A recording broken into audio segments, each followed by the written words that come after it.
ARK 2 does not have an official release date yet. Originally, it was supposed to come out this year, but they delayed it until what we believe is the first half of 2023. ARK 2 will of course be available on PC, whether it's on Steam, Epic Games, or both, we do not know yet.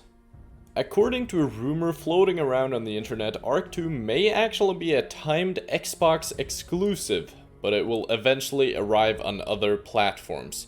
But as I mentioned, that's just a rumor, nothing is confirmed about that or anything.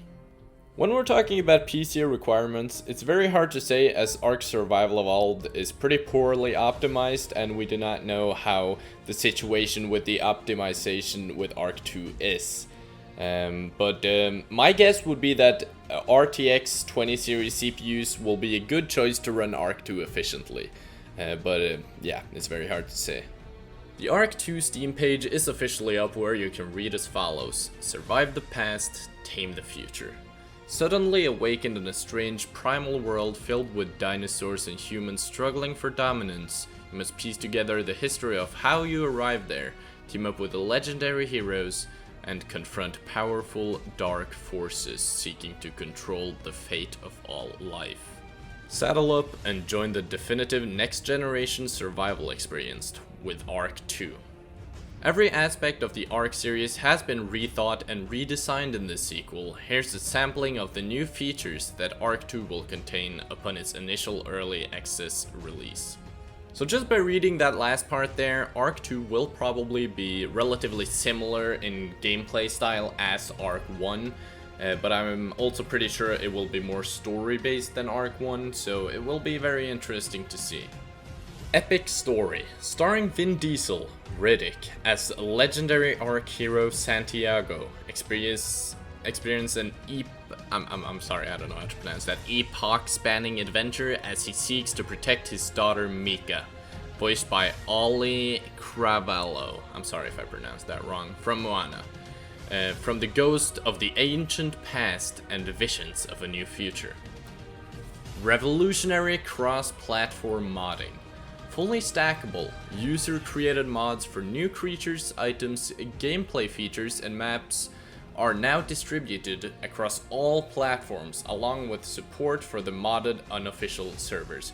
This is huge, because if you didn't know, in ARK Survival Evolved, you cannot use mods when you're playing, for example, on Xbox or PlayStation. So this is pretty huge that mods will be available for all platforms. Best-in-class, third-person only gameplay.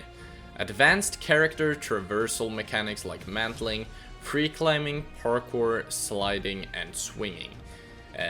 I kind of like this. I usually play in third person in ARK, but I'm not sure about the third person only thing, if that means that you're only going to be able to play in third person, because if so, I'm not that big of a fan. I kind of like playing in first person as well, but I'm not quite sure what they mean by that.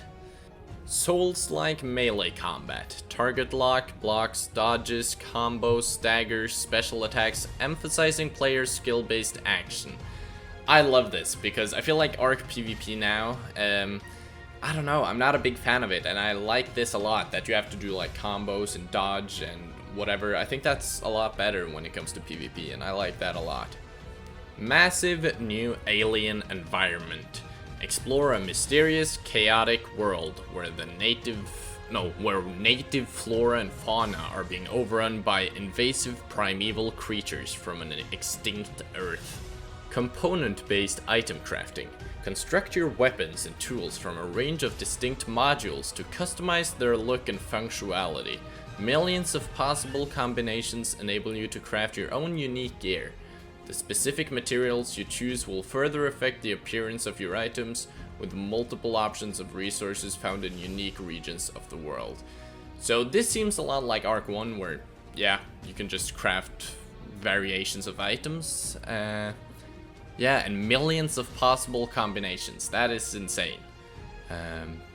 Yeah, you can craft your own unique gear, so they probably mean that you can like put different resources into like the same tools or something. I'm not quite sure, but that sounds really cool. Dynamic world events. Natural and unnatural occurrences are always happening across the game world, independent of your presence. Your choices in deciding whether to interact with these events will yield rewards or challenges. Opposing PvE force. Hostile Aratai hunt and attack you, riding their own tamed creatures as they seek to drive human interlopers from their world.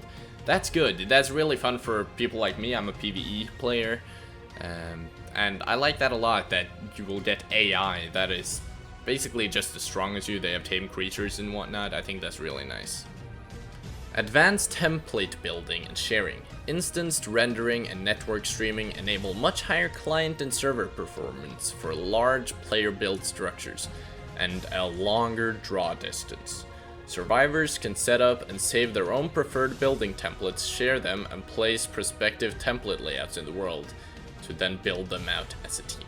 That is really nice. I really enjoy building in ARK. I'm not good at it, not at all, but that's good. So basically what that means, you can build something in one world, make a template out of it, and then build it in another world, which is awesome. Sensory-based creature AI. No omnipresent radar. Animals now track and hunt by sight, sound, and smell. Hide from predators with visual camouflage and environmental obstructions, and learn to mask your scent. Dynamic pathfinding enables creatures to intelligently maneuver around obstacles and player-built structures.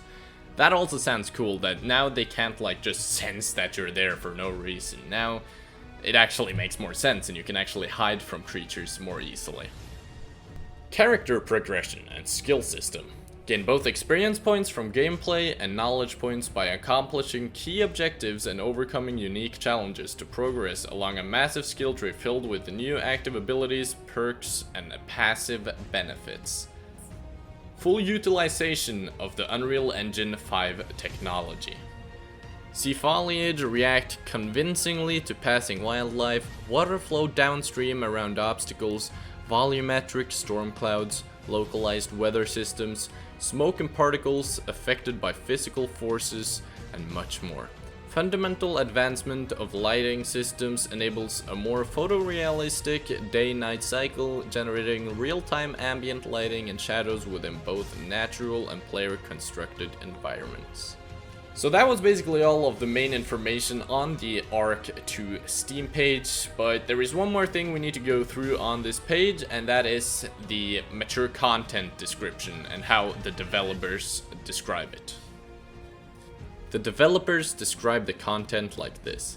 Mature content, specifically violence, can occur against players or creatures within the fantasy setting of our game at any time, and it is not gated.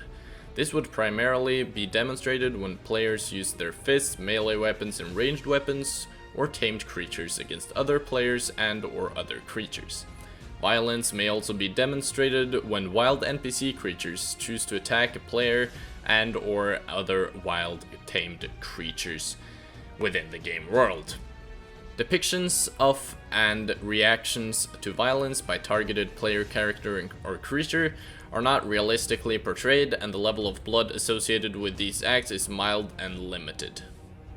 So finally, before we end the video, I just want to go through my thoughts and my hopes and, well, yeah, expectations for this game.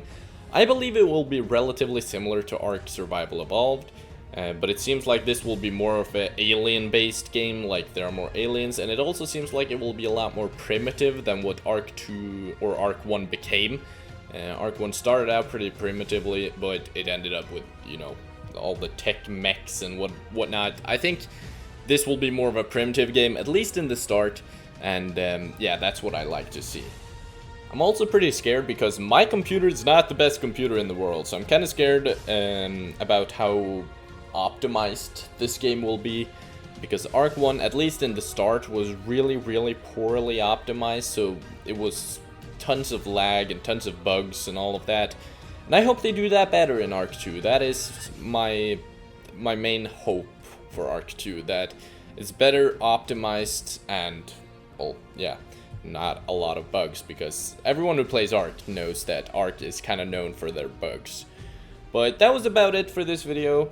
Thank you guys so much for watching. If you wouldn't mind, I would really appreciate it if you could go down below in the description, join my Discord, maybe like and subscribe to the channel.